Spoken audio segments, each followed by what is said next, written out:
Shrimad Bhagavatam class 109 സ്കന്ധം 5 16-ാമത്തെ അധ്യായമായിട്ട് ഭൂഗോള വർണ്ണനമാണ് പറയുന്നത്. അപ്പം ഇതുവരെ പ്രപഞ്ചഘടന ഒരു പ്രപഞ്ചം ഉണ്ടാക്കി വെച്ചു. അതിൽ ഭൂമിയും മനുഷ്യന് താമസിക്കാൻ തക്കവണ്ണത്തിൽ അറേഞ്ച് ചെയ്ത് വെച്ചു. ഒരു പ്ലാൻ അനുസരിച്ച് ഒരു പ്ലാന് പണ്ട് മുതലേ ഉള്ളതാണ്.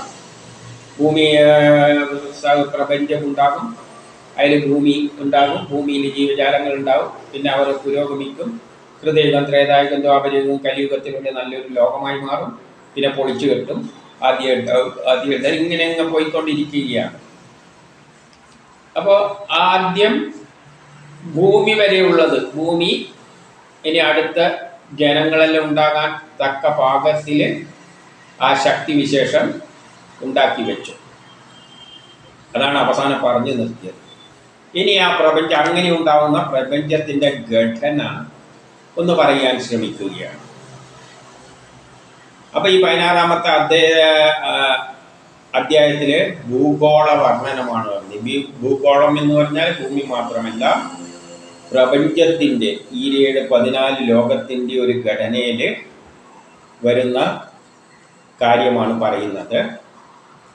ഇപ്പം രാജാവ് പറയുകയാണ്, അതായത് പരീക്ഷിത്ത് പറയുകയാണ്, ഏതുവരെ സൂര്യപ്രകാശം പ്രകാശിക്കുന്നുവോ, ഇപ്പം സൂര്യൻ്റെ പരിധിയിലുള്ള സ്ഥലം, ഏതൊരിടം വരെ ചന്ദ്രൻ ജ്യോതിർഗോളങ്ങളോടൊപ്പം കാണപ്പെടുന്നുവോ, ചന്ദ്രനും ഭൂമിയെല്ലാം ഗ്രഹങ്ങളും ജ്യോതിർഗോളങ്ങളെല്ലാം ബുധൻ, ശുക്രൻ, ഭൂമി, ചൊവ്വ, വ്യാഴം, ശനി ഇതെല്ലാം സൂര്യന് ചുറ്റും കറങ്ങുന്നു. അപ്പം ഭൂമി കറങ്ങുമ്പോൾ അതിൻ്റെ ആ സ്ഥലത്തോടെ ചന്ദ്രനും കറങ്ങും. കാരണം ഭൂമിക്ക് ചുറ്റുമാണ് ചന്ദ്രൻ കറങ്ങുന്നത്. അപ്പം ഭൂമി പോകുന്നതിൻ്റെ പിന്നാലെ ചന്ദ്രനും പോകും. അപ്പം അത് പോകുന്ന, അപ്പോൾ ആ ചന്ദ്രനെ എവിടെയെല്ലാം കാണാൻ പറ്റുമോ ആ സ്ഥലം ഏകദേശം ഇതുവരെയാണ് ചന്ദ്രൻ്റെ ആകർഷണ ഫലമുള്ള. സൂര്യന് ചുറ്റും പോകുന്നുണ്ട് ഭൂമിയോടൊപ്പം. അതായത് നമ്മൾ പറയുന്നത് സൗരയൂഥ സിസ്റ്റം, സൂര്യൻ്റെ ആകർഷണ പരിധിയിൽ വരുന്ന സിസ്റ്റം. അതിലാണ് ഭരതൻ്റെ സാമ്രാജ്യമായിട്ട് പറഞ്ഞിരിക്കുന്നത്. അതുകൊണ്ടാണ് ആ ദേശത്തിന് ഭാരതദേശം എന്ന് പറയുന്നത്. അപ്പം അതുവരെയുള്ള കാര്യങ്ങൾ അങ്ങയാൽ പറയപ്പെട്ടു, അങ്ങ് പറഞ്ഞു തന്നു അതുവരെയുള്ളത്. ഇനി പ്രിയവ്രതൻ്റെ ഈ നേർചക്രം, അപ്പം സൃഷ്ടി ആദ്യം തുടങ്ങിയത് വലിയൊരു ഗോളത്തെ 7 വിഭജിച്ചുകൊണ്ട് പ്രപഞ്ചത്തെ ഉഴുതിട്ട് മറിക്കുന്ന മാതിരിയാണ് പറഞ്ഞത്. അതുകൊണ്ട് പ്രിയവ്രതൻ്റെ തേർചക്രം ചലിച്ചത് മൂലമുണ്ടായ 7 കടലുകളും, ആ വയലിൽ രഥം പോകുമ്പോൾ ഉഴുതു പോകുന്ന വഴിയിൽ കുഴി ഉണ്ടാവില്ല, അവിടെ വെള്ളം നിൽക്കുന്ന മാതിരി ആദ്യമുണ്ടായ പ്രപഞ്ചം 7 പൊട്ടിമാറി.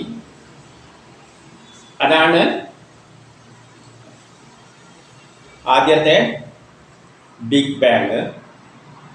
അതിവിടെ പ്രിയംവദൻ എന്ന രാജാവ് രഥം സഞ്ചരിച്ചിട്ട് ആ പോയ വഴിയിലെല്ലാം വെള്ളം നിന്ന് അത് സമുദ്രമായി മാറി. അതിൻ്റെ ബാക്കിയുള്ള സ്ഥലമെല്ലാം 7 ദ്വീപുകളായി മാറി. അങ്ങനെ 7 ഭൂഖണ്ഡങ്ങളും, അങ്ങനെ ഈ ഭൂമിക്ക് വ്യത്യസ്ത തരമായി 7 ദ്വീപുകൾ ഉണ്ടാവുകയും, അങ്ങനെയാണ് 7 ദ്വീപുകൾക്കാണ് 7 ലോകം. ഭൂമിയുടെ മുകളിൽ 7 ലോകങ്ങളുണ്ട് എന്ന് പറയുന്നത്. ഭൂമിയിൽ നിന്ന് നോക്കുമ്പോൾ ഇങ്ങനെ ഉഴുതു മറച്ചിട്ട് 7 ഖണ്ഡങ്ങൾ ഉണ്ടായിട്ടുണ്ട് എന്ന് വേനനും സൂചിപ്പിക്കപ്പെട്ടു. അപ്പം മുമ്പ് വേനൻ ചെയ്ത കാര്യവും പറഞ്ഞു. പ്രപഞ്ചം ഇങ്ങനെ 7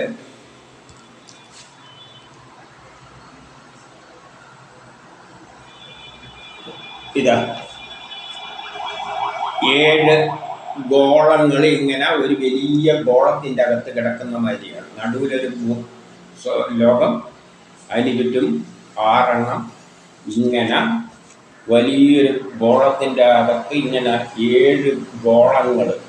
ആ ഗോളങ്ങളകത്താണ് കുറേ പിന്നെയും 7 വെച്ചിട്ടുണ്ട്. പിന്നെ അതിൻ്റെ അകത്താണ് കോടിക്കണക്കിന് നക്ഷത്രങ്ങളുള്ള, അതിലുള്ള ഒരു നക്ഷത്രമാണ് ഭൂമി, അല്ല സൂര്യൻ. അതിൻ്റെ ഒരു ഗ്രഹമാണ് നമ്മുടെ ഭൂമി. അപ്പം ഇങ്ങനെയെല്ലാം പറഞ്ഞു കഴിഞ്ഞു. അത് വേനനും പറഞ്ഞു കഴിഞ്ഞു, വേനനാൽ സൂചിപ്പിക്കപ്പെട്ടു. അവയുടെ എല്ലാം അളവുകൾ സഹിതം ഞാൻ അറിയുവാൻ ആഗ്രഹിക്കുന്നു. അപ്പോൾ അതിൻ്റെ എല്ലാം അളവ് പറഞ്ഞു കൊടുക്കാൻ വേണ്ടി പറയുകയാണ്. അല്ല, എത്ര വലുപ്പത്തിലുണ്ട് ഇത്? നമുക്ക് ഇവിടുന്ന് നോക്കിക്കഴിഞ്ഞാൽ കുറേ നക്ഷത്രങ്ങളെ കാണാമെന്ന് പറഞ്ഞാൽ അങ്ങനത്തെ എത്രയോ ഗാലക്സികൾ കൂടിയതാണ് ഒരു ഗോളം. അതാണ് ഒരു മരുത്ത് എന്ന് പറയുന്നത്. അങ്ങനത്തെ 49 ഉണ്ടില്ല.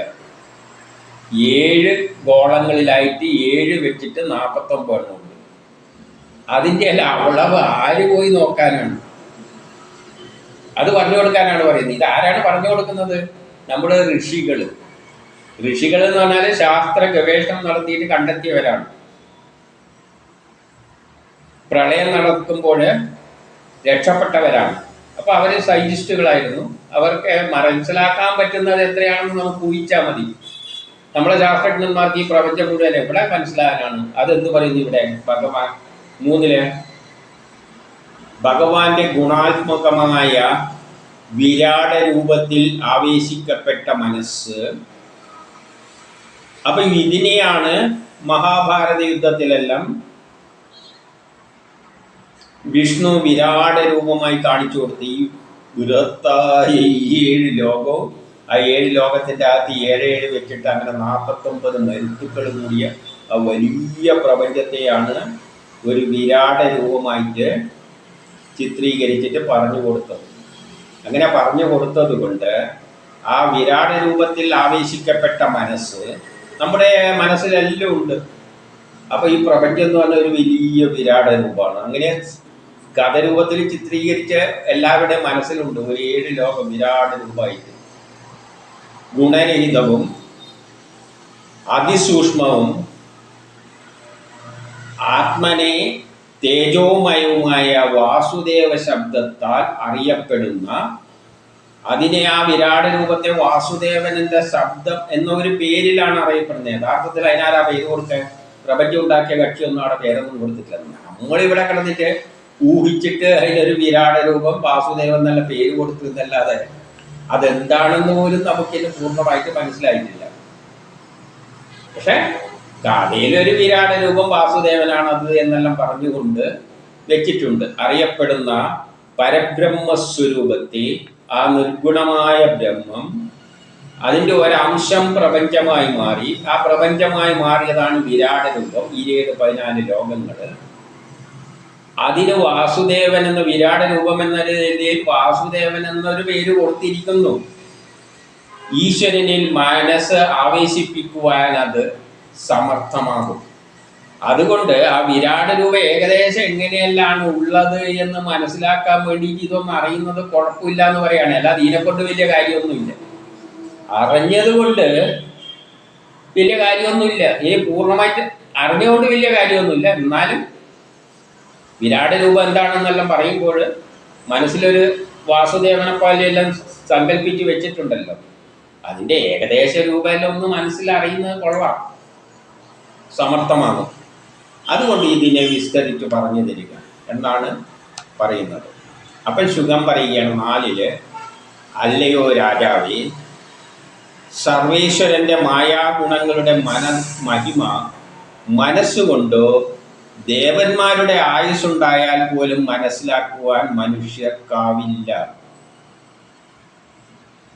അല്ലയോ രാജാവേ, മഹേശ്വരൻ്റെ ആ ഒരു വലിയ ശക്തി വിശേഷത്തിൻ്റെ മായയാലാണ് ഈ ലോകം സൃഷ്ടിച്ചിരിക്കുന്നത്.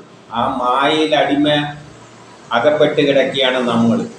അതിൻ്റെ മഹിമ മനസ്സുകൊണ്ടോ, നമ്മളെ മനസ്സുകൊണ്ടൊന്നും അതിന് ചിന്തിക്കാനൊന്നും പറ്റില്ല.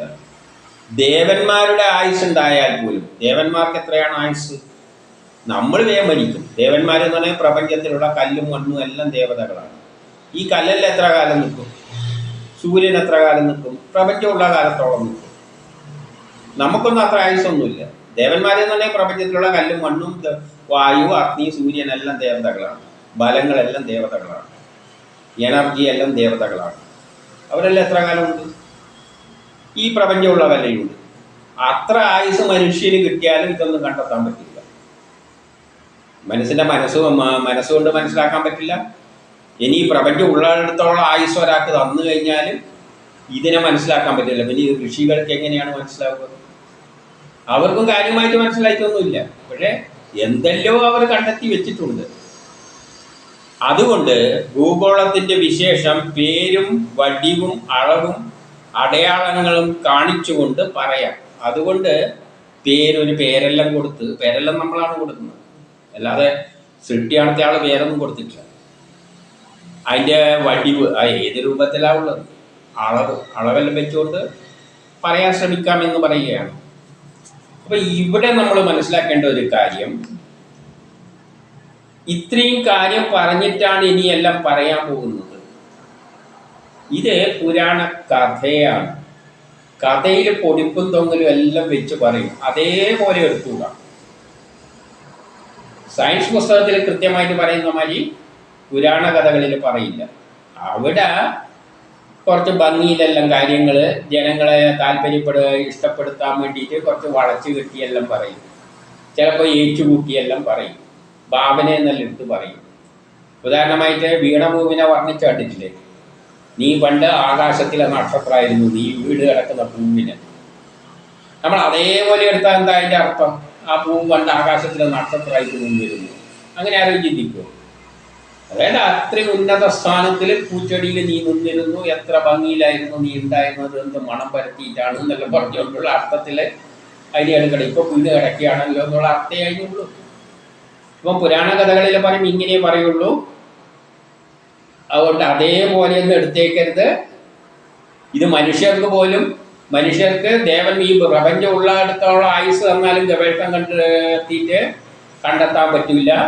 അങ്ങനത്തെ കാര്യമാണ് പറയുന്നത്. അപ്പം കഥയിൽ പറയുമ്പോൾ ആ രൂപത്തിൽ എടുത്തോണം.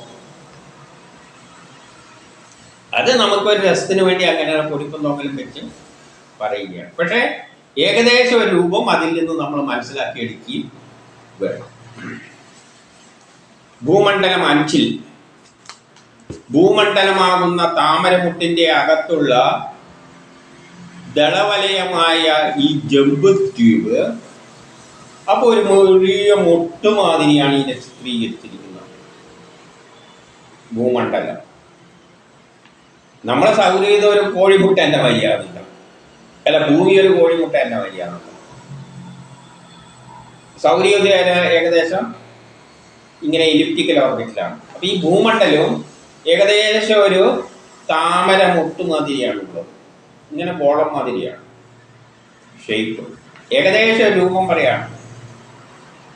അതാണ് വിഷ്ണുവിൻ്റെ നാഭിയിൽ നിന്നൊരു താമരമുട്ട് വന്ന മാതിരി. ആ താമരമുട്ടിൽ എന്തുണ്ട്? യതളുകളുണ്ട്, നടുവിലൊരു സാധനമുണ്ട്. അപ്പം നടുവുണ്ട് കേന്ദ്രത്തിൽ. അപ്പം ഇതൊരു താമരമുട്ട് വിരിഞ്ഞ മാതിരിയാണ്. ഗവളം നടുവിലൊന്നുണ്ട്, അതിൻ്റെ ചുറ്റും ദളങ്ങളുണ്ട്. ഇതൊരു മൊട്ട് മാതിരിയാണ്, ഇങ്ങനെയാണ് ഉരുണ്ടിട്ടൊരു ഗോളം മാതിരിയാണ്. അല്ലാതെ ഇങ്ങനെ പേപ്പറിൻ്റെ ലെവലിലല്ല, ഇങ്ങനെ ഉരുണ്ടിട്ട് നടുവിലൊരു ഗോളം മാതിരി. ഇതിനാണ് ജംബുദ്വീപ് എന്ന് പറയുന്നത്. അപ്പോൾ ഭൂമണ്ഡലമാകുന്ന താമരക്കുട്ടിൻ്റെ അകത്തുള്ള ദളവലയമായ ഈ ദളങ്ങളാൽ വലയം ചെയ്യപ്പെട്ട് കിടക്കുന്ന ജംബുദ്വീപ് 1,00,000 യോജന വിസ്തൃതമാണ്. അതിൻ്റെ വിസ്തൃത പറഞ്ഞിട്ടുണ്ട് 1,00,000 യോജന. താമര ഇല പോലെ സമവൃത്താകൃതിയിൽ കിടക്കുന്നു. താമര പോലെ സമവൃത്താകൃതിയിൽ കിടക്കുന്നു. വൃത്തം. ഇതിൽ തന്നെ ഈ ജംബുദ്വീപ് തന്നെ ദളങ്ങളുണ്ട്. അതായത് ഇതിനെ 7 മാറ്റിയിട്ടുണ്ട്.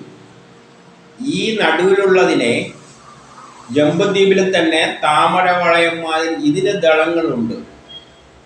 അതിനെ 7 മാറ്റിയിട്ടുണ്ട്. അതിൻ്റെ നടുവിലാണ് ജംബുദ്വീപ് ഉള്ളത്.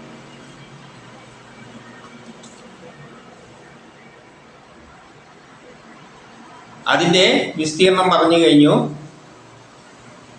1,00,000 യോജന വിസ്താരം അതിനുണ്ട്. താമര ദളം പോലെ, ഇല പോലെ അതിന് ചുറ്റുവന്നുണ്ട് ദളങ്ങളും ഉണ്ട്.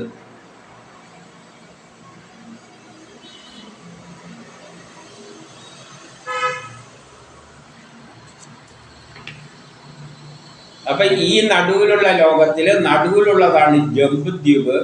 അതിന് ചുറ്റും 6 ദളങ്ങൾ പോലെയുണ്ട്. ഇതിൻ്റെ അകത്ത് 9 മലകളുണ്ട്.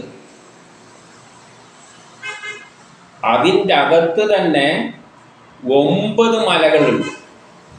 9 മലകളെ കൊണ്ട് അതിൻ്റെ അകത്ത് 8 മലകളുണ്ട്. 8 മലകളെ കൊണ്ട് അതിനെ വേർതിരിച്ചിരിക്കുകയാണ്. ഇപ്പം നടുവിലുള്ള ആ സാധനം തന്നെ 8 മലകളെ കൊണ്ട് ഇങ്ങനെ വേർതിരിച്ചിട്ടുണ്ട്. നമ്മുടെ ദേശം മലകൾ കൊണ്ട് വേർതിരിച്ചിട്ടില്ല. ഹിമാലയമാണ് ഭാരതത്തെയും ചൈനയെയും വേർതിരിക്കുന്ന. അപ്പൊ ഇതിൽ വലിയ വലിയ മലകളുണ്ട്. 8 മലകളുണ്ട്.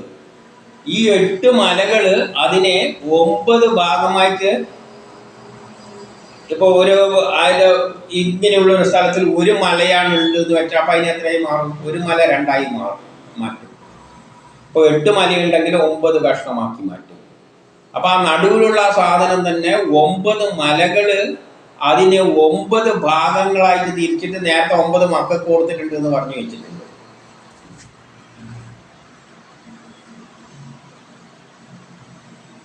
അതില് ഓരോന്നിനും 9000 യോജന വിസ്താരമുണ്ട് മലകൾക്ക് തന്നെ.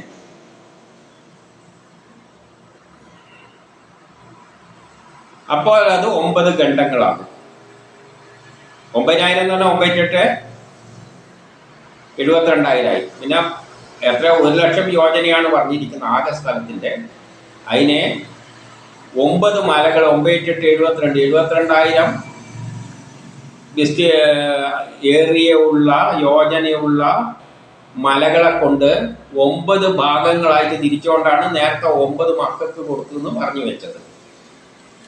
എന്നിട്ട് അതിൻ്റെ നടുവിലാണ്, ഒത്ത നടുവിലാണ് ഇളാവൃതം എന്ന ആഭ്യന്തര ഭൂഖണ്ഡം സ്ഥിതി ചെയ്യുന്നത്. ഇളാവൃതം എന്ന അതിൻ്റെ നടുവിൽ. അപ്പോൾ ആ നടുവിലുള്ളതിൻ്റെ ജംബുദ്വീപിൻ്റെ 9 മലകളെ കൊണ്ട് വേർതിരിച്ചിട്ട് നടുവിലൊരു ഭോഗം വരുന്നുണ്ട്. അതിനാണ് ഇളാവൃതം എന്ന് പറയുന്നത്, ആ നടുവിലുള്ള സ്ഥലം. ഇതിൻ്റെ ഒത്ത നടുവിലാണ് നാഭിസ്ഥാനത്ത് സ്വർണമയമായതും അതിന് നല്ല സ്വർണ്ണ നിറമാണുള്ളത്. ആ നടുവിലത്തെ സ്ഥലത്ത് 9ആയിട്ട് തിരിച്ചാല് നടുവില് സ്വർണമയമായതും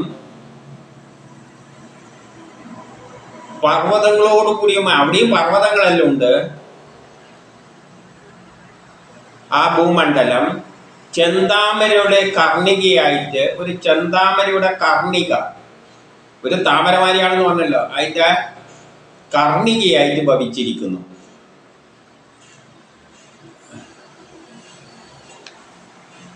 അതില് 32,000 യോജനയും താഴെ 16,000 യോജന ഭൂമിക്കടിയിലുമായി മേരുപർവ്വതമുണ്ട്.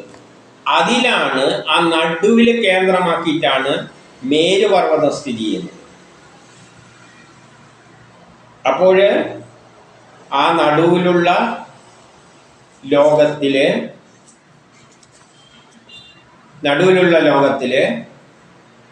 7ആക്കി തിരിച്ചു. ഇതിനാണ് 7 മരുത്തുക്കൾ എന്ന് പറയുന്നത്. നടുവിലുള്ളതാണ് ജംബുദ്വീപ്. ഈ ജംബുദ്വീപിനെ തന്നെ 8 മലകളാണ് 9 ഭാഗങ്ങളാക്കി മാറ്റിയിട്ട് അതിൻ്റെ നടുവിലുള്ള സ്ഥലത്തില്, അതിനാണ് ഇളവ് നാടെന്ന്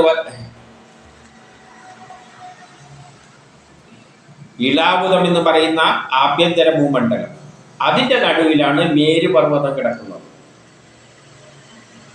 അപ്പം ഏറ്റവും വലിയ ഈ 14 ലോകങ്ങളിലെ ഏറ്റവും വലിയ പർവ്വതമാണ് മേരുപർവ്വതം. അത് നടുവിലാണുള്ളത്.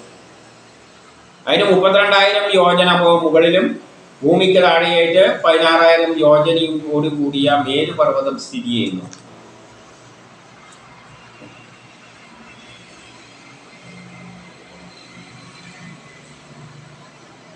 എന്നിട്ട് ഇതിൻ്റെ വടക്ക് നീങ്ങി നീലം, ശ്വേതം, ശൃംഗവാൻ എന്നിങ്ങനെയും എതിരായി രമ്യകം, ഹിരൺമയം, കുലദേശം എന്ന പർവ്വതങ്ങളുണ്ട്. കുറേ പർവ്വതങ്ങളുണ്ട് എന്ന് പറഞ്ഞാൽ അതിൻ്റെ വടക്ക് ഭാഗത്തുള്ള ഒരു 6 പർവ്വതങ്ങളെ പറ്റി പറഞ്ഞു. പടിഞ്ഞാറ് വശത്ത് പടിഞ്ഞാറിൽ നിന്ന് കിഴക്കോട്ടേക്ക് നീണ്ടു കിടക്കുന്നത് ലവണ സമുദ്രം കൊണ്ട് വേർതിരിക്കപ്പെട്ടിരിക്കുന്നു. അതിലെ പടിഞ്ഞാറിൽ നിന്ന് കിഴക്കോട്ടേക്ക് നീണ്ടു കിടക്കുന്ന സ്ഥലത്ത് ലവണ സമുദ്രം, ഒരു ലവണങ്ങളെ കൊണ്ടുണ്ടാക്കുന്ന ഒരു സമുദ്രം കൊണ്ട് അതിൻ്റെ ഇടക്കൂട്ടി ഒഴുകുന്നുണ്ട്. പർവ്വതങ്ങളുടെ അളവ് 10% എന്ന ക്രമത്തിൽ കുറഞ്ഞിരിക്കുന്നു. ഈ പർവ്വതങ്ങൾ നേരത്തെ പറഞ്ഞ 8 പർവ്വതങ്ങളിൽ 10% എന്ന നിലയിലാണ് കുറവ് വന്നുകൊണ്ടിരിക്കുന്നത്, അളവിലുള്ള വ്യത്യാസം. കുറേ പർവ്വതങ്ങളുണ്ട് എന്ന് പറഞ്ഞതിൽ ഇളാവൃത്തത്തിന്റെ തെക്ക് ഭാഗത്ത് നിഷേധം, ഹേമകൂടം, ഹിമാലയം എന്ന പർവ്വതങ്ങളും, ഈ ഇളാവൃത്തത്തിന്റെ തെക്ക് ഭാഗത്ത് നിഷേധം, ഹേമകൂടം, ഹിമാലയം എന്ന് പറയുന്നത് ഇതില് നടുവിലുള്ള മേരുപർവ്വതം കഴിഞ്ഞിട്ട് പിന്നെ 6 ഉണ്ടല്ലോ, ഇതിന്റെ കാര്യമാണ് പറയുന്നത്. പല ഭാഗങ്ങളായിട്ട് പറഞ്ഞിട്ട് അതിലേതെല്ലാം നിഷാദം, ഹേമകൂടം, ഹിമാലയം എന്നെല്ലാം പറഞ്ഞിട്ടും അതിൻ്റെ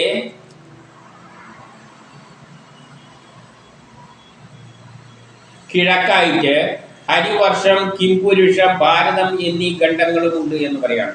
അപ്പോൾ 6 ഇതിൻ്റെ പുറത്തായിട്ട് 6 ഈ ദേശങ്ങൾ, ഇതെല്ലാം മരുത്തുക്കളാണ്. ഈ ദേശങ്ങൾ ഉണ്ട്. ഈ ദേശങ്ങളിലെ പർവ്വതങ്ങളെ പറ്റിയാണ് പറയുന്നത്. അപ്പം ഇതിലും ഇതിൻ്റെ അകത്തുള്ള 7 മരുത്തുക്കളിൽ നടുവിലുള്ളതാണ് മേരുപർവ്വതമുള്ള ഖണ്ഡം. ഇതിലുമെല്ലാം പർവ്വതങ്ങളുണ്ട്. അപ്പോൾ ഒരു ദേശത്തിന് പേര് കൊടുക്കുന്നത് എങ്ങനെയാണെന്ന് വെച്ചാൽ, ആ ഒരു മരുത്തിന് പേര് കൊടുക്കുന്നത് എങ്ങനെയാണെന്ന് വെച്ചാൽ, അതിലുള്ള ഏറ്റവും വലിയ പർവ്വതം എവിടെയാണുള്ള ആ പർവ്വതത്തിന്റെ പേരാണ് കൊടുക്കുക. അപ്പോൾ ഇതിലുള്ള ഏറ്റവും വലിയ പർവ്വതം മേരു ആയതുകൊണ്ട് ഇതിൻ്റെ മേരു പർവ്വതം എന്ന് പറയും. ഇതില് ഹിമാലയമാണ് ഏറ്റവും വലുത്, അതുകൊണ്ട് ഇതിന് ഹിമവാന എന്ന് പേര് കൊടുത്തു. അങ്ങനെ മറ്റുള്ളതിനും പേര് കൊടുത്തു. എന്തെല്ലാം പേര് കൊടുത്തിരിക്കുന്നത്? നിഷാദം, ഹേമകൂടം, പിന്നെയോ ഹിമാലയം, ഹരിവർഷം, കിംപുരുഷം, ഭാരതം എന്നീ പർവ്വതങ്ങളുണ്ട്. അതുകൊണ്ട് ആ ഖണ്ഡങ്ങളെയെല്ലാം, ആ മരുത്തുക്കളെയെല്ലാം ആ പേരിലാണ്, ആ ഏറ്റവും വലിയ പർവ്വതത്തിൻ്റെ പേര് വെച്ചാണ് ആ ഖണ്ഡങ്ങളെയെല്ലാം മനസ്സിലാക്കേണ്ടത്. ഇനി 10 പറയാണ്,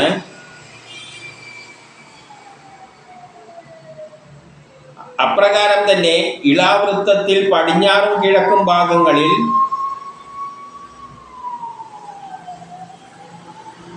മാല്യവാൻ, ഗന്ധമാദനം എന്നീ 2 പർവ്വതങ്ങളും വടക്ക് നീലപർവ്വതം വരെയും തെക്ക് നിഷധ പർവ്വതം വരെയും നീണ്ടു കിടക്കുന്നു എന്ന് പറയുകയാണ്. അപ്പൊ അതിൻ്റെ അതിരുകളും പറഞ്ഞു വെച്ചു നേരത്തെ. ഇനി മേരുപർവ്വതത്തിന്റെ അളവ് അറിയാൻ പോവുകയാണ്. നേരെ നടുവിലൊരു മേരുപർവ്വതം ഉണ്ടെന്ന് പറഞ്ഞാൽ ഏറ്റവും വലിയത്. അപ്പൊ ഏറ്റവും വലുത് ഈ 7 ലോകങ്ങളിൽ ഏറ്റവും വലുത് 49 മരുത്തുകളിൽ ഏറ്റവും വലിയ പർവ്വതം ഉള്ളത് നടുവിലാണ്, മേരുദ്വീപിലാണ്. അല്ല, എന്ത് ദ്വീപാണ്? ജംബുദ്വീപിലാണ്. ആ ജംബുദ്വീപിന്റെ നടുവിലുള്ള ആ ഘട്ടത്തിലാണ്. അതിൻ്റെ പേര് മേരുപർവ്വതമാണ്. മേരു എന്ന പർവ്വതമാണ് അതിലുള്ളത്. അതാണ് ഏറ്റവും വലിയ പർവ്വതം. അതുകൊണ്ട് ആ മേരുപർവ്വതത്തിൻ്റെ ദക്ഷിണോത്തര രേഖാംശത്തില്, അതിൻ്റെ ദക്ഷിണ രേഖാംശത്തില് മേരുപർവ്വതത്തിൻ്റെ വ്യാസം 16,000 യോജനയും ഇളാവൃത്തത്തിൻ്റെ വ്യാസം 18,000-ഉം മറ്റ് 6 വർഷങ്ങളുടേത് 5,400-ഉം 6 പർവ്വതങ്ങളുടേത് 12,000 യോജനയും എല്ലാമാണ്. അങ്ങനെ ആകെ 1,00,000. അങ്ങനെയാണ് അതിൻ്റെ ടോട്ടല് 1,00,000 കൂട്ടി വെച്ചിരിക്കുന്നത്. നേരത്തെ പറഞ്ഞിരുന്നല്ലോ ആ മധ്യത്തിലുള്ളതിൻ്റെ 1,00,000 അങ്ങനെ ഈ ഖണ്ഡങ്ങളായിട്ട് തിരിച്ചിട്ട് ഓരോന്നിൻ്റെയും വ്യത്യസ്ത അളവുകളും പറഞ്ഞിരിക്കുന്നുണ്ട്. ഇതൊന്നും നമുക്ക് ഒന്ന് ഓടിച്ചിട്ട് പോകാനേ പറ്റുള്ളൂ. പിന്നെ പൂർവ്വരേഖയിൽ മേരുവ്യാസം 34,000-ഉം 2 പർവ്വതങ്ങൾ 4,000-ഉം പിന്നെ 2 വർഷങ്ങൾ 62,000 അങ്ങനെ 1,00,000 അങ്ങനെയും ഉണ്ട് എന്ന് പറയുകയാണ്. ഇനി മുകളിൽ നിന്നും താഴെ നിന്നും നോക്കുമ്പോൾ 2 തരത്തിൽ അളവെടുക്കണമല്ലോ. കാരണം മുകളിൽ ഉരുണ്ട് കിടക്കുന്നതല്ലേ. ഒരു ഭൂമി ഉരുണ്ട് കിടക്കുമ്പോൾ മധ്യത്തിൽ നിന്നും മുകളിലോട്ടേക്ക് എടുക്കുന്ന അളവുകൾ എല്ലാത്തിലും വ്യത്യാസം വരും. അതിൽ പർവ്വതങ്ങൾ വ്യത്യാസം വരും, താഴത്തും പർവ്വതങ്ങൾ വ്യത്യാസം വരും. അപ്പം പർവ്വതത്തിൻ്റെ അളവും മറ്റേൻ്റെ അളവും എല്ലാം വെച്ചിട്ടാണ് ഈ പലതരത്തിൽ പറയുന്നത്. മുകളിൽ ഇത്ര എല്ലാം 1,00,000 തന്നെയാണ്, പക്ഷെ മുകളിലെ പർവ്വതത്തിൻ്റെ അളവ് വ്യത്യാസം, താഴെ ദേശം. ഇപ്പം നമ്മൾ ഭൂമി തന്നെ എടുത്തു കഴിഞ്ഞാൽ ഭൂമിൻ്റെ പകുതിക്ക് മുകളിൽ കര അധികവും ഭൂമിയാണ് കാണുന്നത്, താഴത്ത് മുഴുവൻ വെള്ളമാണ്. ആ വ്യത്യാസം ഉണ്ടല്ലോ, ആ വ്യത്യാസം മാതിരി പറയുന്നതാണ് ആ മേരുപർവ്വതത്തിൻ്റെ ചുറ്റുവട്ടമുള്ള സ്ഥലത്തിൻ്റെ.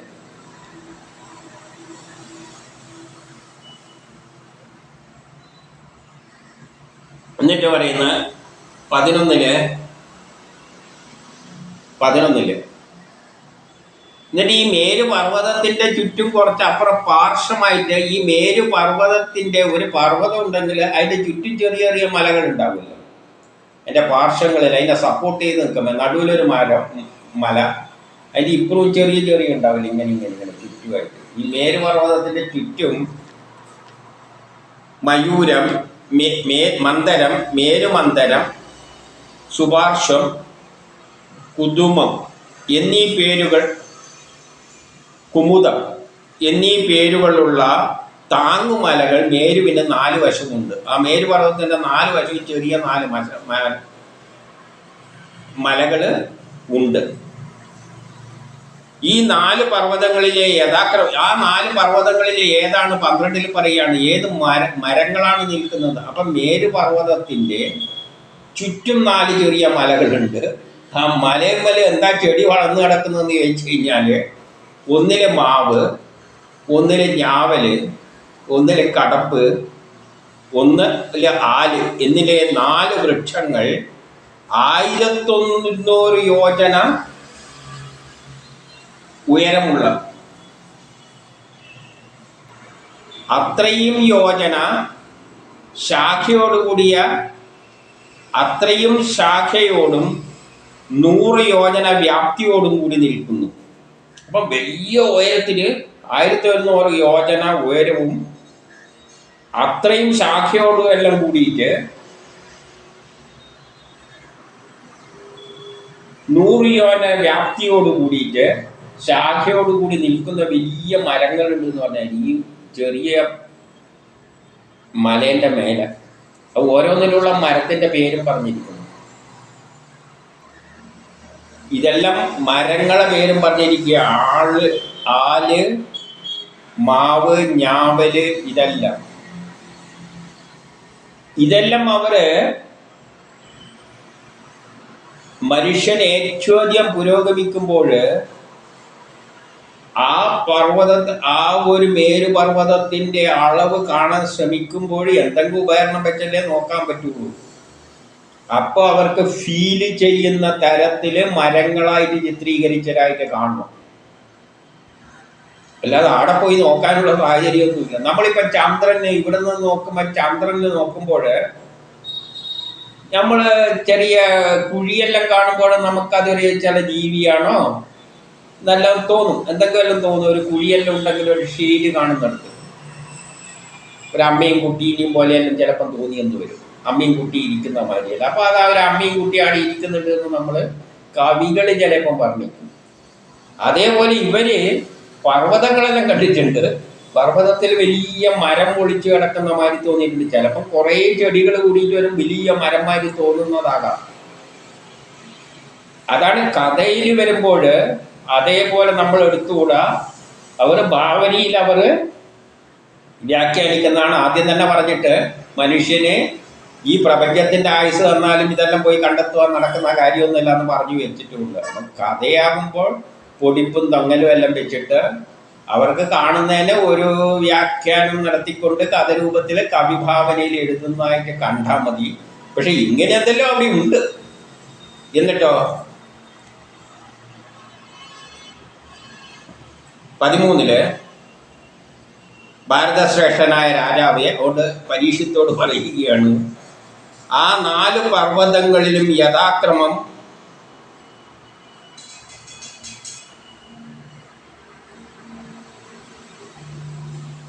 പാലും തേനും കരിമ്പിൻ ശുദ്ധലവും നിറഞ്ഞ 4 തടാകങ്ങളുണ്ട്. ആ 4 പർവ്വതങ്ങളിൽ തടാകങ്ങൾ കാണുന്നുണ്ട്. അതിൽ ഒന്നിലെന്താണുള്ളത്? പാലാണുള്ളത്, ഒന്നിൽ തേനാണുള്ളത്, ഒന്നിൽ കരിമ്പിൻ നീരാണുള്ളത്, ഒന്ന് നല്ല ശുദ്ധ ജലമാണുള്ളത്. ഇവർ വീക്ഷിക്കുമ്പോൾ ഈ നിറത്തിൽ അവർ പാലും തേനും മാരി അവരെ കണ്ടത് കൊണ്ട് കവി ഭാവനയിൽ അങ്ങനെ അടിച്ചു വിട്ടതായിട്ട് പറഞ്ഞതായിരിക്കാം. അപ്പോൾ അവർ പർവ്വതങ്ങളെ കണ്ടിട്ടുണ്ട്. ഈ വലിയ മേരു പർവ്വതത്തിൻ്റെ 4 വശത്തും 4 പർവ്വതങ്ങളുണ്ട്. അതിൽ ചെടിമാതിരി ഇങ്ങനെ വലിയ മരമാതിരി കാടുമാതിരി കാണുന്നുണ്ട്. ദൂരത്തുനിന്ന് അവരെ ഇവിടെ നിന്നല്ലോ എന്തെല്ലോ ഗവേഷണത്തിലൂടെ കണ്ടെത്തിയിരിക്കുന്നതാണ്. ഈ ഗവേഷണം എപ്പോഴാണ് കണ്ടെത്തിയെന്നുള്ളത് നമ്മൾ അവസാനം പറയും, എങ്ങനെയായിരിക്കും കണ്ടെത്തിയിരിക്കുക. അപ്പം അവർ നോക്കുമ്പോൾ മരങ്ങൾ മാതിരി കാണുന്നുണ്ട്, ഒരു തടാകം മാതിരി കാണുന്നുണ്ട്. തടാകത്തിലെ വെള്ളത്തിൻ്റെ നിറം വെച്ചിട്ട് ഒന്ന് പാലിൻ്റെ നിറം മാതിരി തോന്നിയിട്ടുണ്ട്, ഒന്ന് തേനിൻ്റെ നിറം തോന്നിയിട്ടുണ്ട്, ഒന്ന് കരിമ്പിൻ നീര് മാതിരി തോന്നിയിട്ടുണ്ട്, ഒന്ന് ശുദ്ധജലം മാതിരി തോന്നിയിട്ടുണ്ട്. കൊണ്ട് ശുദ്ധജലമാകാം, പക്ഷെ കരിമ്പിൻ നീരൊന്നും ആരും കൊണ്ട് അയാളെ പിഴിഞ്ഞു കൊടുക്കൊന്നുമില്ല. ഇതെല്ലാം കേട്ടിട്ടാണ്, ഇതെല്ലാം കണ്ടിട്ടാണ് അതേ അർത്ഥത്തിലെടുത്തിട്ട് ചില പുസ്തകങ്ങളിൽ സ്വർഗത്തിൽ പാലൊഴുകുന്ന തടാകങ്ങളുണ്ട് എന്നല്ല അടിച്ചു വിട്ടിരിക്കുന്നത്. ഇതിൽ പറയുന്ന കണ്ടിട്ട് സ്വർഗത്തിൽ പാലൊഴുകുന്ന നദികളുണ്ട്, തേനൊഴുകുന്ന നദികളുണ്ട്, പിന്നുണ്ട് മദ്യം ഒഴുകുന്ന നദികളുണ്ട് ഇതെല്ലാം അടിച്ചു വിട്ടത് ഇവിടെ ഇത് പറഞ്ഞത്. പക്ഷെ ഇവരിത് പറഞ്ഞിരിക്കുന്നതിന് കാരണം ഇവർ നോക്കുമ്പോൾ ഒന്ന് വെള്ളം മാറിയിരിക്കുന്നു. അപ്പം വെള്ളത്തിൻ്റെ നിറമുള്ളതും തേനിൻ്റെ നിറമുള്ളതും എന്നെല്ലാം നമ്മൾ മനസ്സിലാക്കണം. അവർ നോക്കിയപ്പോൾ അങ്ങനെയാണത്. അവർ എന്തെല്ലോ ഉപകരണത്തിൻ്റെ സഹായത്താൽ അവർ ദർശിച്ചപ്പോൾ ഇങ്ങനെയെല്ലാം കണ്ടിട്ടുണ്ട്. എന്നിട്ടോ അവയെ പരിസേവിക്കുന്ന ദേവവർഗങ്ങൾ യോഗൈശ്വര്യങ്ങളെ നിലനിർത്തുന്നു. അവിടെ എന്തെങ്കിലും ജീവജാലങ്ങൾ ഉണ്ടെങ്കിലല്ല അവരുടെ യോഗ ഐശ്വര്യങ്ങൾ നിലനിർത്തും. അത്രയും ഐശ്വര്യം, കാരണം പാലെല്ലാം കിടക്കുകയല്ലേ.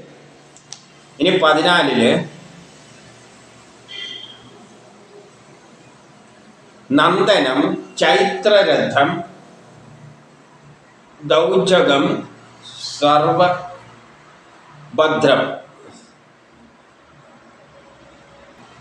നന്ദനം ചൈത്രരഥം വൈഭാജകം സർവതോഭദ്രം എന്നിങ്ങനെ 4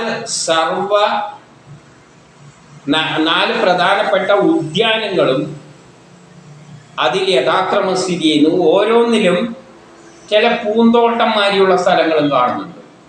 ഉദ്യാനങ്ങൾ, പൂന്തോട്ടങ്ങൾ, അതിൻ്റെ പേരും അവർ കൊടുത്തിട്ടുണ്ട് സ്ഥലത്തിന്.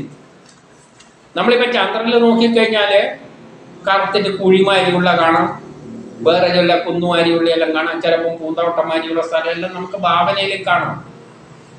ഇപ്പം അവിടെ പോയി നോക്കിയത് കൊണ്ട് പ്രശ്നമൊന്നുമില്ല. പക്ഷെ ഇതും അവരെങ്ങനെയല്ലോ കണ്ടിട്ട് അവരെ ഭാവനയിൽ അവർ ഓരോ പൂന്തോട്ടംമാരിയുള്ള സ്ഥലമാണ്. മറ്റേത് അതിൻ്റെ വില കുറേ ചെടികൾ, എന്തോ വലിയ മരമുണ്ട്, നദികൾ ഇന്ന വെള്ളമാരിയെല്ലാം ഒഴുകുന്നുണ്ട് എന്ന് പറഞ്ഞതായിട്ട് കണ്ടാൽ മതി. അവിടെ ദേവശ്രേഷ്ഠന്മാരും ദേവസുന്ദരി മണികളും പിന്നെ ഉപദേവന്മാരെല്ലാം കൂടിയിട്ട് ഉപദേവന്മാരെല്ലാം അവരെ പാടിപ്പുകഴ്ത്തി വിഹരിക്കുന്നു പോലും എന്ന് എഴുതി വച്ചിരിക്കുന്നു. പോലും അവർക്ക് നിശ്ചയമില്ല, ആരോ പറഞ്ഞു കേട്ട മതി പറയാണ്. അവിടെ ദേവന്മാരുണ്ടാകാം, ദേവസ്ത്രീകളെല്ലാം അങ്ങനെ വിലസിച്ച് അവരുടെ ഉപദേവന്മാരെല്ലാം പാടി സ്തുതിച്ചുകൊണ്ട് ആ സ്ഥലത്തെപ്പറ്റി പാടി സ്തുതിച്ചുകൊണ്ട് അങ്ങനെ വിലസുന്നു പോലും എന്ന് പറഞ്ഞിരിക്കുകയാണ്. ചിലപ്പോൾ കാരണം ഇത്രയും വലിയ പർവ്വതങ്ങളെ കാണാം, അവിടെ ജീവജാലങ്ങളുണ്ടോ എന്ന് ഇവർക്ക് നോക്കാൻ പറ്റില്ല. നമുക്കിപ്പം ചന്ദ്രനിൽ നോക്കിക്കഴിഞ്ഞാൽ ഇങ്ങനെയെല്ലാം കാണാനല്ലാതെ അവിടെ പല മനുഷ്യരുണ്ടെന്ന് നമുക്ക് കാണാൻ പറ്റും. അപ്പം അത് ഭാവനയിലേ പറയാൻ മതി. ഇവിടെയെല്ലാം മനുഷ്യരുണ്ട്, അവിടെ ദേവസ്ത്രീകൾ സുന്ദരിമാരെല്ലാം കാണും. അവരെല്ലാം അതിനെ പാടി പുകഴ്ത്തിക്കൊണ്ടിരിക്കുകയായിരിക്കും എന്നുള്ള കവിഭാവനയിൽ അടിച്ചു വെച്ചതായിട്ട് കണ്ടാൽ മതി. ഇനി 16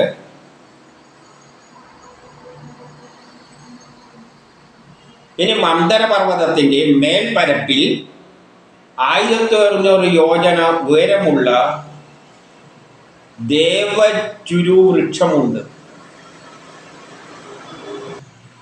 ദേവചുരു അല്ല, ച്യുതവൃക്ഷമുണ്ട്. അതിൽ നിന്നും അമൃത സമാനമായ മാമ്പഴം വീഴുന്നു.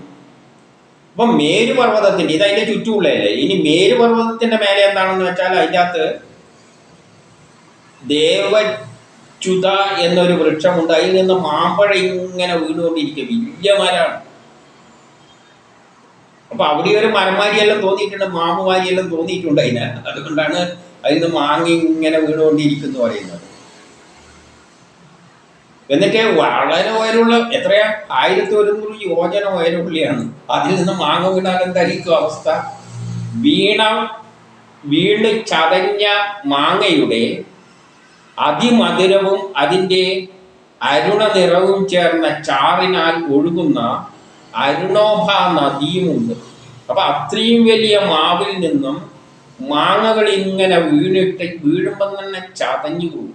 അപ്പൊ അതിൻ്റെ അരുണച്ചാറ്, ആ ചാറിങ്ങനെ നദിയായിട്ട് അരുണോദ നദിയുമുണ്ട്. അത് ഒഴുകുന്ന ഒരു നദിയും അവിടെ കണ്ടിട്ടുണ്ട്. കുറെ വൃക്ഷങ്ങൾ ഉണ്ടാകാം. ആ വൃക്ഷങ്ങളെല്ലാം പേര് കാട് പിടിച്ച് കിടക്കുന്നുണ്ട്. അത് ഒരൊറ്റ വൃക്ഷമായിട്ട് അവർ സങ്കല്പിച്ചതായിരിക്കും ഒരു മാവായിട്ട്. പക്ഷെ അതിൻ്റെ താഴത്തോട്ട് നല്ല ഒരു മാവിൻ്റെ ചാറ് ഒഴുകുന്ന നിറത്തിൽ ഒരു നദി ഒഴുകുന്ന കണ്ടിട്ടുണ്ട്. അതുകൊണ്ട് അവർ കവിഭാവനയിൽ മാവെന്ന് വീണ മാങ്ങ ഇത്ര ഉയരത്തുനിന്ന് വീണിട്ട് അതിൻ്റെ ചാറിങ്ങനെ ഒഴിച്ചൊലിച്ച് പോവുകയാണ്. ഇതെല്ലാം കണ്ടിട്ടാണ് പിന്നെ നേരെ സുന്ദരി മണികളെല്ലാം പറഞ്ഞിട്ടുണ്ടല്ലോ. അതുകൊണ്ടാണ് പിന്നെയുള്ളവർ അടിച്ചടക്കി സ്വർഗത്തിൽ എന്തുണ്ട്, തരുണിയും മണികളുണ്ട്, വെള്ളം മറ്റേ പാലൊഴുകുന്ന മദ്യം ഒഴുകുന്ന നദികളുണ്ട്. ഇതെല്ലാം കണ്ടിട്ട് അടിച്ചു വിട്ടതാണ്. ഇതെല്ലാം കവിഭാവനയിൽ എഴുതി വെച്ചതാണ്. അരുണോഭ എന്നൊരു നദിയുണ്ട്. അപ്പോൾ ഒരു നദീനെ അവർ മാർക്ക് ചെയ്ത് വെച്ചിട്ടുണ്ട്. അല്ലാതെ പോയി നോക്കാനൊന്നും വഴിയൊന്നുമില്ല. ഭാവനയിൽ പിന്നെ വ്യാഖ്യാനം പുരാണ കഥകളിലാവുമ്പോൾ ജനത്തിന് വായിച്ചാൽ രസത്തിനാണ്. ഇതെല്ലാം കണ്ടാലല്ലേ രസിക്കുള്ളൂ, ആകാംക്ഷകയുള്ളൂ. അതിന് വേണ്ടിയിട്ട് പൊടിപ്പന്തൊക്കെല്ലാം വെച്ച് കാച്ചും. എൻ്റെ 18 ആ നദിയിലെ ആമ്രരസ സേവിക്കുക കാരണം, ആ നദിയിലെ വെള്ളം ഈ മാങ്ങേൻ്റെ നീര് കുടിക്കുക കാരണം ശ്രീ പാർവതിയുടെ തോഴിമാരായ യക്ഷരക്ഷോഗണ നാരിമാരുടെ, പാർവതിയുടെ തോഴിമാരെന്നേ പറഞ്ഞിട്ടുള്ളൂ, പാർവതി എന്നൊന്നും പറഞ്ഞിട്ടില്ല. പാർവതിയുടെ തോഴിമാര് അതിൽ ഈ നീരെല്ലാം കൊടുക്കുക കാരണം അവർ ഈ നീര് വാരി കുടിച്ചല്ലോ, ഈ കോരി കുടിക്കും അവരെ തോഴിമാരല്ല. അങ്ങനെ കോരി കുടിക്കുമ്പോൾ അതിൽ നിന്നും കാറ്റടിച്ച് വരുന്ന നറുമണം കൊണ്ട് 10 യോജനയോളം നല്ല മണം പടർന്നു കിടക്കുകയാണ്. അതിൻ്റെ ചുറ്റും 10 യോജനയോളം ഇവർ കോരി കുടിക്കുമ്പോൾ അതിലൂടെ കാറ്റടിച്ചിട്ട് മണം ഒരു 10 യോജന ചുറ്റളവിൽ സുഗന്ധം പരത്തിക്കൊണ്ടിരിക്കുകയാണ്. അപ്പം ഇനി മാങ്ങേൻ്റെ സ്മെല്ലുള്ള വല്ല മണവും അവർ സെൻസ് ചെയ്തെടുത്തൊന്നും അറിയില്ല. അതല്ലേ ഈ ഗവേഷകർ, നമ്മൾ ഈ ഗവേഷകരെല്ലാം നടത്തിയിട്ട് അവിടെ പോയിട്ട് മണപ്പിച്ച് നോക്കട്ടെങ്കിൽ എത്ര കാലം പിടിക്കും. അവരെന്തല്ലോ മണപ്പിച്ചിട്ടുണ്ട്. എന്നിട്ട് ആണിത് എഴുതിയിരിക്കുന്നത്. ചുമ്മാ എഴുതിയൊന്നല്ല, എന്തോ മണയുടെ സൗരഭ്യമെല്ലാം അവിടെ പടർത്തുന്നുണ്ട്. അത് മാവിൻ്റെ സ്മെല്ല് മാതിരി എന്തോ സെൻസ് ചെയ്തിട്ടുണ്ടാവും. അതുകൊണ്ട് കാറ്റി വിട്ട് മാവെന്ന് വീഴുന്ന മാങ്ങയാണ്, അത് ഒഴിച്ചു വരികയാണ്. പിന്നെ സുന്ദരിമാരാടിയിട്ട് എന്നുള്ള നിലയിൽ അതേ യക്ഷ സ്ത്രീകൾ എന്ന് പറയുന്നത്, യക്ഷം എന്ന് പറഞ്ഞാൽ ബലങ്ങളാണ്. അപ്പം യഥാർത്ഥ മനുഷ്യരെന്ന് നമ്മൾ പറഞ്ഞിട്ടുമില്ല. അവർ യഥാർത്ഥ മനുഷ്യരുണ്ടെന്നൊന്നും പറഞ്ഞില്ല. യക്ഷ സ്ത്രീകൾ, യക്ഷരെന്ന് പറഞ്ഞാൽ ആകർഷണ ബലങ്ങൾ എന്ന അർത്ഥത്തിലും എടുക്കാം. ഇനി 19 ഇതുപോലെ അധിക ഉയരത്തിൽ നിന്നും പൊട്ടി ഒഴുകിയതും കുരുവില്ലാത്ത കഴമ്പ് രൂപത്തിലുമുള്ള ഞാവൽ പഴങ്ങളുടെ ചാറുകൊണ്ട്, അതേപോലെ ഞാവൽ പഴങ്ങൾ ഇങ്ങനെ വീണിട്ടുണ്ട്. കുരുവില്ലാത്ത ഞാവൽ പഴങ്ങളാണ്. അത് ഇത്ര ഉയരത്തിൽ നിന്ന് വീണുകൊണ്ട് പൊട്ടിച്ചിതറിയിട്ട് ചാറങ്ങ് ഒലിക്കുകയാണ്. ജംബുവെന്ന നദി, അപ്പോൾ വേറൊരു നദി ഇങ്ങനെ ഒഴുകുന്നുണ്ട്. ജംബുവെന്ന നദി മേരുപർവ്വതത്തിൽ നിന്നും സമതലത്തിലേക്ക് പതിച്ച് തെക്ക് ഭാഗം മുഴുവൻ നനക്കുന്നുണ്ട്. അപ്പൊ തെക്ക് ഭാഗത്തേക്ക് വേറൊരു നദി, അത് ഞാവൽപ്പഴത്തിന്റെ ചാറ് കൊണ്ടാണ് ഒഴുകുന്നത്. ആ രൂപത്തിലാണ് അത് ഒഴുകുന്നത്. ആ നിലയിൽ അതിനെ കണ്ടാൽ മതി. ഞാവൽപ്പഴത്തിന്റെ ചാറിന്റെ നിറമുള്ള ഒരു നദി തെക്ക് ഭാഗത്തേക്ക് ഒഴുകുന്നുണ്ട്. അവരത് ഈ പഴം വീണിട്ട് ഈ മരവുണ്ട് നദികൾ ഒഴുകുന്നുണ്ട്. തെക്ക് ഭാഗത്ത് ഇങ്ങനൊരു നദിയുണ്ട്. 20 ഇരു കരകളിലും അതിൻ്റെ രസം കലർന്ന മണ്ണ് എപ്പോഴും കാറ്റും വെയിലും തട്ടി. അപ്പോൾ അതിൻ്റെ ഇരുവശത്തും, ഈ ഒഴുകുന്ന നദിയുടെ ഇരുവശത്തും ഈ ചാറ് വന്ന് വീഴുമല്ലോ. നദിയിലൂടെ ചായത് ഒഴുകുമ്പോൾ കരയിൽ അവിടെ വെയിലും ചൂടും എല്ലാം തട്ടിയിട്ട് പരിണാമം മൂലം, കുറേ കാലം അങ്ങനെ ഒഴുകിയത് മൂലം, പരിണാമം സംഭവിച്ചത് മൂലം ദേവലോകത്തുള്ളവർക്ക് ആഭരണങ്ങളായ ജാംബുനഭമെന്ന സ്വർണമായി രൂപാന്തരം പ്രാപിച്ചിരിക്കുന്നു. അതായത് ഈ നദിയിലൂടെ ഒഴുകുന്ന ജലം, ഈ ഞാവൽപ്പഴത്തിൻ്റെ നീര് കരയിൽ പിടിച്ച് ഉണങ്ങിയിട്ട് കുറേ കാലത്ത് മാറ്റത്തിൻ്റെ ഫലമായി പരിണാമം സംഭവിച്ചിട്ട് അത്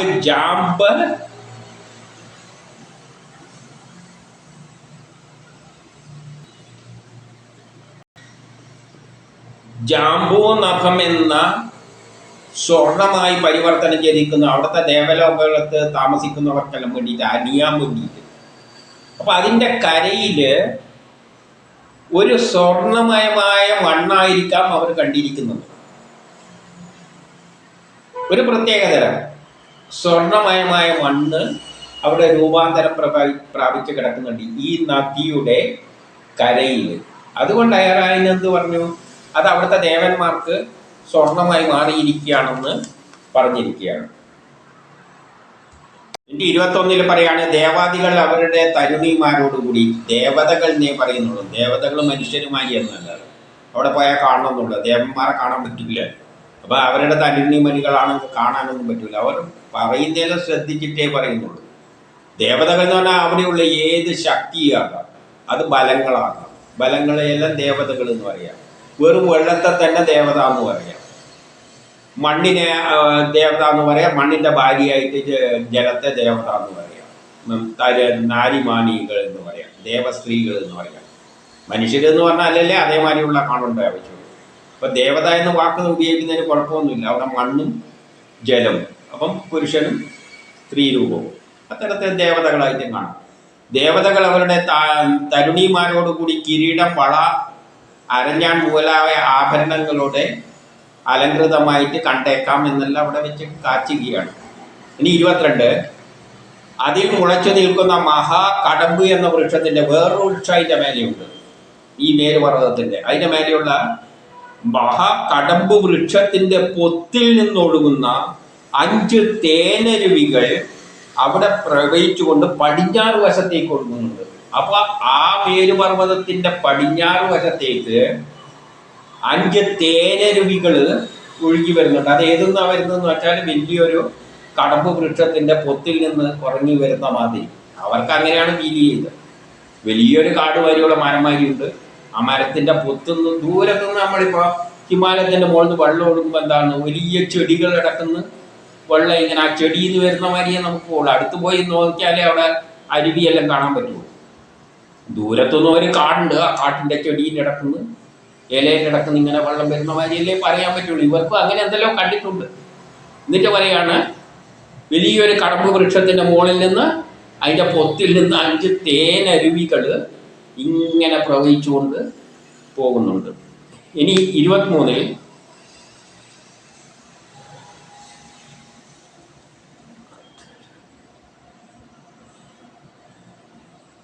അത്തരം മധുധാരകളിൽ തട്ടി പ്രവഹിക്കുന്ന കാറ്റാകട്ടെ, അപ്പൊ ഇങ്ങനെ ഒഴുകുന്ന തേനൊഴുകുകളിലൂടെ പോകുമ്പോൾ കാറ്റുകൾ അവിടെ അടിക്കുന്നുണ്ട്.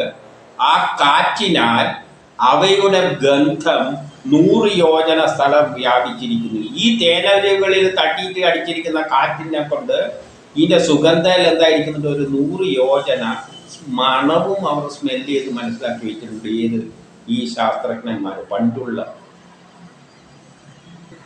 നമ്മളെ ശാസ്ത്രജ്ഞന്മാർ ഇപ്പോഴൊന്നും അന്തരീക്ഷത്തിലെ ന്യൂനമർദ്ദവും നോക്കിക്കൊണ്ടിരിക്കുകയാണെന്ന് മനസ്സിലാക്കണം. അപ്പോഴാണ് ഇവർ ആ 7ാമത്തെ ലോകത്തിന്റെ ഏറ്റവും നടുവിലുള്ള ലോകത്തിന്റെ പർവ്വതത്തിന്റെ മുഖത്തുനിന്ന് ഒഴുകി വരുന്ന നീരുകളുടെ അതിന്റെ ചുറ്റുവട്ടത്തും ഇങ്ങനെ സ്മെല്ലുണ്ട്, 100 യോജന പരന്നു കിടക്കുന്നു. ഇതെല്ലാം അവർ സെൻസ് ചെയ്ത് വെച്ചിരിക്കുക. എങ്ങനെ സെൻസ് ചെയ്ത് വെച്ചെന്ന് പറഞ്ഞാൽ എത്ര പുരോഗതി നടണം, അതെങ്ങനെയാണെന്ന് കുറച്ച് കഴിഞ്ഞിട്ട് പറയാം. പിന്നെ 24 പിന്നെ ഏതൊരു ശിഖിരത്തിൽ നിന്നും വളർന്നു നിൽക്കുന്ന ആൽമരത്തിൽ നിന്നും പിന്നെ വലിയൊരു ആൽമരവും.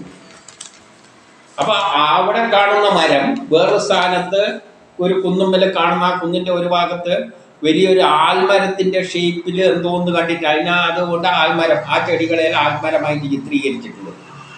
താഴോട്ട് എന്തെല്ലാം ഒഴുകുന്നത്, പാല്, തൈര്, നെയ്യ്, തേൻ, മൂലാവിയും. അവിടെ പാലും തൈരും തേനും നെയ്യുമാണ്. ഈ പാലിന്റെ നിറം, തൈരിന്റെ നിറം, തേനിന്റെ നിറം, നെയ്യിന്റെ നിറം, ഇതെല്ലാം അവർ പാല് നെയ്യ് എന്നെല്ലാം പറഞ്ഞ് അടിച്ചു വിടുന്നത്. ഏകദേശം ആ രൂപത്തിലാണെന്ന് പറയുകയാണ്. അല്ലാതെ അവിടെ പാലുണ്ട് എന്ന് ശ്രദ്ധിച്ചേക്കരുത്. പാലെന്താ പശുവിന് പോയിട്ട് അടക്കറിഞ്ഞ് ഒഴിച്ചിരിക്കുന്നു. ആ പാലിന്റെ രൂപത്തിലും തേനിന്റെ നിറത്തിലുള്ള നദികൾ അതിൽ ഊട്ടി ഒഴുകുന്നുണ്ട്. അവരത് കണ്ടിട്ടുണ്ട്.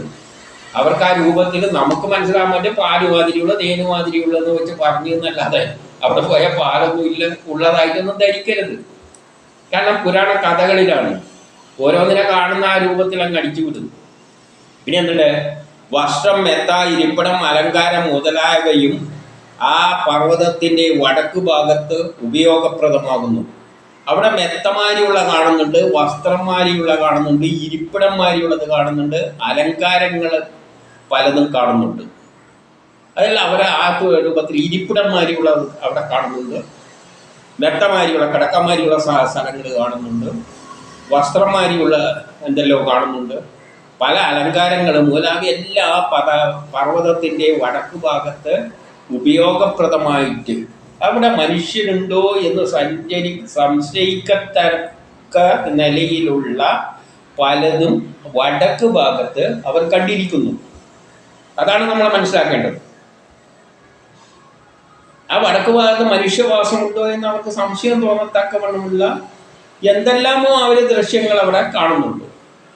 ചിലപ്പോൾ അത് തോന്നലായിരിക്കാം. നമ്മളിപ്പോൾ ചൊവ്വയിൽ പോയിട്ട് എന്തെല്ലാം കണ്ടിട്ട് അത് ഒരു മനുഷ്യൻ, ഒരു കൊച്ചിന് ഒരു പാറക്കല്ലായിരിക്കും. ഇവിടുത്തെ ഫോട്ടോയിൽ കാണുമ്പോൾ ഒരു കൊച്ച് അമ്മയെടുത്ത് മടിയിൽ വെച്ചിരിക്കുന്നതാണോ എന്നെല്ലാം ഇവിടുന്ന് യൂട്യൂബിൽ കാണാം. അതെല്ലാം ഊഹങ്ങളാണ്. കാരണം അത്രയും കാണാൻ പറ്റും, അല്ലാതെ എന്ത് ചെയ്യാൻ പറ്റും? അവയെ ഉപയോഗിച്ചു വരുന്ന ജനങ്ങൾക്ക്, അവിടെ വല്ല ജനങ്ങളും ഉണ്ടെങ്കിൽ അവർക്കൊരിക്കലും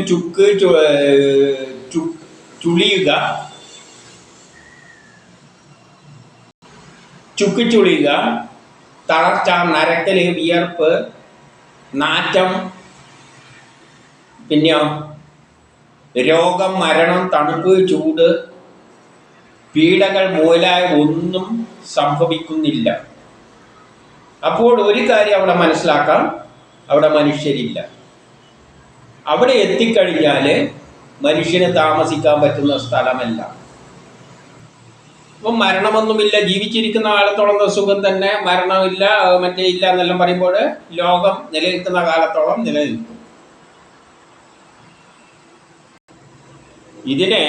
ഇത് നചികേതസിന് ഉപദേശിച്ച അഗ്നിവിദ്യയാണ്. അതായത്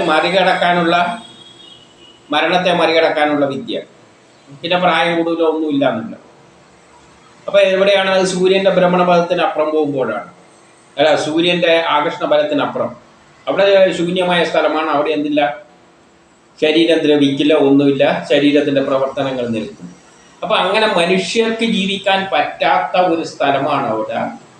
അവിടെ മനുഷ്യൻ എത്തിക്കഴിഞ്ഞാൽ അവൻ്റെ അന്ന് ഫങ്ഷനിൽ അങ്ങ് നിൽക്കും. ശൂന്യാകാശത്ത് താമസിക്കുന്നതിന് സമാനമായ ഒരു സ്ഥലമാണ് അവിടെ.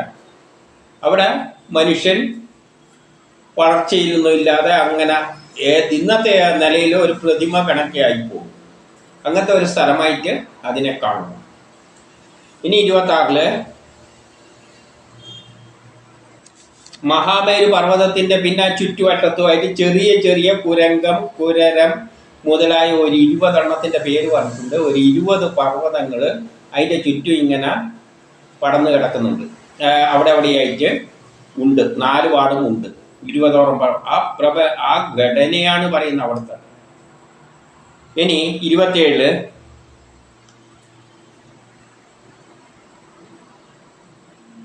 പിന്നെ ജാരം, ദേവകുടം എന്നീ 2 പർവ്വതങ്ങൾ 18,000 യോജനയോളം തെക്ക് വടക്ക് നീണ്ടു കിടക്കുന്നു എന്ന് പറയാം. പിന്നെ കിഴക്ക് ഭാഗത്തായിട്ട് പവനം, പാരിയാത്രം എന്നീ 2 പർവ്വതങ്ങളും ഉണ്ട്. ഇത് 2000ഓളം വീതിയുള്ള 2000 യോജനയോളമാണ് അതിൻ്റെ അളവ്. ഇനി പടിഞ്ഞാറ് കൈലാസം, കരവീരം എന്നിവയുണ്ട്. പിന്നെ വടക്ക് ഭാഗത്ത് ത്രിസിംഗം, മകരം എന്നീ 2 പർവ്വതങ്ങളുണ്ട്. ഇങ്ങനെ 8 മലകളിൽ ചുറ്റപ്പെട്ട മേരുപർവ്വതം. അങ്ങനെ മേരുപർവ്വതം ഇതിൻ്റെ പുറത്തായിട്ട് 8 മലകളിലൂടെ ചുറ്റപ്പെട്ടിട്ടുണ്ട്. എന്നിട്ടോ അതിൻ്റെ ചുറ്റും അഗ്നികുണ്ഡം പോലെ ജ്വലിച്ചുകൊണ്ടിരിക്കുകയാണ്. ഈ സ്ഥലം മേരുപർവ്വതത്തിൻ്റെ ചുറ്റും അഗ്നികുണ്ഡം പോലെ ജ്വലിച്ചുകൊണ്ടിരിക്കുകയാണെന്നാണ് പറയുന്നത്. ഇനി 28 ഈ മേരുദേവന്റെ മധ്യത്തിൽ, അപ്പൊ ഈ പ്രപഞ്ചത്തിന്റെ കേന്ദ്രം എന്ന് പറയുന്നത് ഈ നടുവിലുള്ള മേരുപർവ്വതം. അതായത് ഈ നടുവിലെ 7 ലോകങ്ങള്, വലിയൊരു ഇതിൽ 7 ലോകങ്ങള്, അതിന്റെ നടുവിലുള്ള ജംബുദ്വീപ്. ആ ജംബുദ്വീപിന്റെ നടുവിലുള്ള നടുവിലാണ് മേരുപർവ്വതം.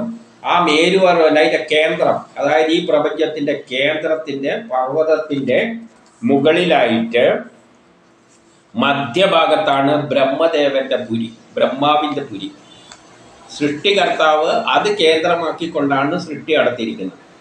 അപ്പൊ ബ്രഹ്മാവിന്റെ സ്ഥാനം അവിടെയാണ്. അത് 10,000 യോജന വിസ്തീർണമുള്ളതും സ്വർണത്തിന്റെ നിറമുള്ളതുമാണ്. ഈ ബ്രഹ്മപുരിക്ക് 29 പറയുകയാണ്. ഈ നടുവിലാണ് ബ്രഹ്മപുരി, അതിന്റെ സെന്ററിൽ ബ്രഹ്മാവിന്റെ കേന്ദ്രം. അതായത് പ്രപഞ്ചത്തിന്റെ കേന്ദ്രം അവിടെയാണ്. ബ്രഹ്മാവ് അവിടെ നിന്നാണ് സൃഷ്ടി ഇങ്ങനെ ആരംഭിച്ചത്. അതിൻ്റെ ചുറ്റിലും 8 ദിക്കുകളുണ്ട്. അതെപ്പോഴും സെൻറ്ററിൻ്റെ അപ്പുറം ഇപ്പുറം ഒന്നും ഉണ്ടാവും. 8 ദിക്കുകളുണ്ട്. ഈ 8 ദിക്കിലും അഷ്ടദിക്പാലകരുടെ പുരിയുണ്ട് എന്ന് പറയുകയാണ്. അതായത് ഒരു മാപ്പ് വരക്കുമ്പോൾ നമ്മൾ ആദ്യം കേന്ദ്രം ഇടും, അതാണ് ബ്രഹ്മസ്ഥാനം. അതുപോലെ ഈ പ്രപഞ്ചത്തിൻ്റെ സെൻറ്ററാണ് ബ്രഹ്മസ്ഥാനം, അവിടെയാണ് ബ്രഹ്മാവിൻ്റെ പുരി. എന്നിട്ട് എന്ത് ചെയ്യും? 8 ദിക്കുകൾ മാർക്ക് ചെയ്യും, അഷ്ടദിക്പാലകർ. അതുപോലെ ഇവിടെ എന്ത് പറയുന്നത്? ഇതിൻ്റെ 8 ദിക്കിലും അഷ്ടദിക്പാലകരുണ്ട് എന്ന് പറഞ്ഞാൽ ഒരു മാപ്പിൻ്റെ പടം വരച്ച് വിവരിക്കുന്ന മാതിരിയാണ് വിവരിച്ചിരിക്കുന്നത്. ഒരു മാപ്പ് വരക്കുമ്പോൾ സെൻറ്റർ ഇടും, അതാണ് ബ്രഹ്മസ്ഥാനം അല്ലെങ്കിൽ ബ്രഹ്മാവിൻ്റെ സ്ഥാനം. അത് കേന്ദ്രമാക്കിക്കൊണ്ട് 8 ദിക്കുകൾ വരക്കും. ഇപ്പം 8 ദിക്കുകളിൽ 8, അതിനാണ് അഷ്ടദിക്പാലകർ എന്ന് പറയുന്നത്. വടക്ക്, തെക്ക്, കിഴക്ക്, പടിഞ്ഞാറ്, അങ്ങനെ 8 ദിക്കുകൾ. എന്നിട്ട് അത് കേന്ദ്രമായിട്ടാണ് ഈ പറയുന്ന 49 മരുത്തുക്കൾ അടങ്ങിയ 7 ലോകങ്ങൾ കിടക്കുന്ന അതിൻ്റെ സെൻറ്ററിലാണ് ജംബുദ്വീപുള്ളത്. ആ ജംബുദ്വീപിൻ്റെ നടുവിലുള്ള സ്ഥലത്താണ് മേരു പർവ്വതമുള്ളത്. ആ മേരു പർവ്വതത്തിൻ്റെ സെൻറ്ററിലാണ് ബ്രഹ്മാവിൻ്റെ സ്ഥാനം. ഇത്രയും അവർ എങ്ങനെയല്ലോ കണ്ടെത്തിയിട്ടുണ്ട് ശാസ്ത്രത്തിൻ്റെ. അതെങ്ങനെയാണ്? നമ്മൾ ശാസ്ത്രലോകം ഇപ്പോഴും ഇവിടെയെല്ലാം എത്തി നിൽക്കുകയാണ്, ആകാശത്തിലും മറ്റേ നക്ഷത്രങ്ങളിലുമല്ല. പിന്നെ ലോകം പുരോഗമിക്കും തോറും ശാസ്ത്രജ്ഞന്മാർ കൂടുതൽ ജ്ഞാനം നേടും. പ്രളയമാകുമ്പോഴേക്ക്, പ്രളയം കഴിഞ്ഞാലും പിന്നെയും സൈക്ലിംഗ് ഇങ്ങനെ ചുറ്റിക്കൊണ്ടുപോകുന്നുണ്ട്. അടുത്തയിലേക്ക് നമ്മൾ കിടക്കും, അടുത്ത മന്വന്തരങ്ങളിലേക്ക് കിടക്കും. ഇങ്ങനെയെല്ലാം പോകുമ്പോൾ ഏതോ ഘട്ടത്തിൽ മനുഷ്യർ ഏകദേശം പ്രപഞ്ചത്തിൻ്റെ ആ സെൻറ്ററിലുള്ള ഘടനകളെല്ലാം മനസ്സിലാക്കിയിട്ടുണ്ട്. അങ്ങനെ മനസ്സിലാക്കിയവരെ പ്രളയം കഴിയുമ്പോൾ വന്ന് എഴുതി വെക്കുന്ന ഗ്രന്ഥങ്ങളാണ് വേദങ്ങൾ. അതിങ്ങനെ മന്വന്തരങ്ങളോളം ഈ സൈക്കിളോളം ഇങ്ങനെ കറങ്ങിക്കൊണ്ട് പോവുകയാണ്. അത്ര മാത്രമേ നമുക്ക് ചിന്തിക്കാൻ പറ്റൂ.